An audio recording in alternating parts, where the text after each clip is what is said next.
പ്രിയപ്പെട്ട പ്രേക്ഷകർക്ക് അറിയുന്ന പോലെ നാളെ രാവിലെ 5 മണി മുതൽ 24 അതിൻ്റെ സ്പെഷ്യൽ തെരഞ്ഞെടുപ്പ് വാർത്താ പ്രക്ഷേപണം ആരംഭിക്കും. ഞങ്ങളൊക്കെ സജ്ജമായിരിക്കുന്നു, സാങ്കേതികമായും ഗ്രാഫിക്കലിയും ഒക്കെ നമ്മൾ സജ്ജമായിട്ടുണ്ട്.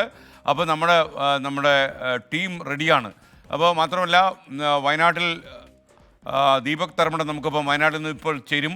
അത് നിങ്ങൾക്കറിയുന്ന പോലെ പ്രിയങ്ക ഗാന്ധിയുടെ ഭൂരിപക്ഷം വർദ്ധിപ്പിക്കുമെന്ന രീതിയിലായിരുന്നു കോൺഗ്രസിൻ്റെ ആദ്യ പ്രഖ്യാപനം.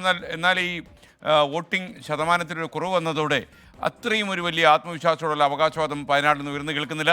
ലേറ്റസ്റ്റ് അപ്ഡേറ്റ്സുമായി പ്രത്യേകിച്ച് നാളെ ഫലം അറിയാനിരിക്കെ എന്താണ് പാലക്കാടിൻ്റെ പ്രതികരണം എന്നറിയാൻ നമുക്കും താല്പര്യമുണ്ട്. ദീപക് തർമടം നമുക്കൊപ്പം ചേരുന്നു. Deepak, welcome back to morning show. പറയൂ ദീപക്, എന്താണ് വയനാടിൻ്റെ ഇപ്പോഴത്തെ താളം, എങ്ങനെയാണ്? വയനാടൻ കാറ്റിന് ചൂടുണ്ട്. കാരണം നേരത്തെ വയനാട് നല്ല തണുപ്പാണ്. പക്ഷേ എന്നാൽ ഈ തിരഞ്ഞെടുപ്പ് വേളയിൽ വയനാടിൻ്റെ അന്തരീക്ഷം ചൂടാണ്.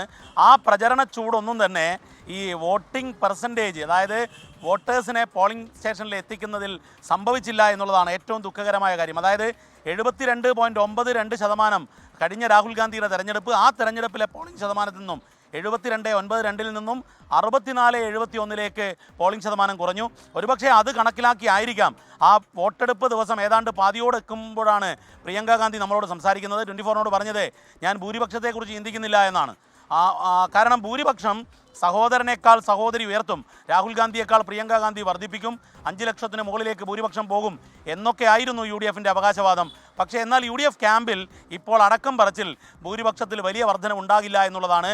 മാത്രവുമല്ല, ഈ മുന്നണികൾ തമ്മിലുള്ള മത്സരത്തിൽ യഥാർത്ഥത്തിൽ പ്രചരണത്തിൽ ഒപ്പത്തിനൊപ്പമായിരുന്നു SKN. കാരണം അവിടെ കോൺഗ്രസിൻ്റെ പൊന്നാപുരം കോട്ടയാണ്, UDFിൻ്റെ ശക്തി കേന്ദ്രമാണ്.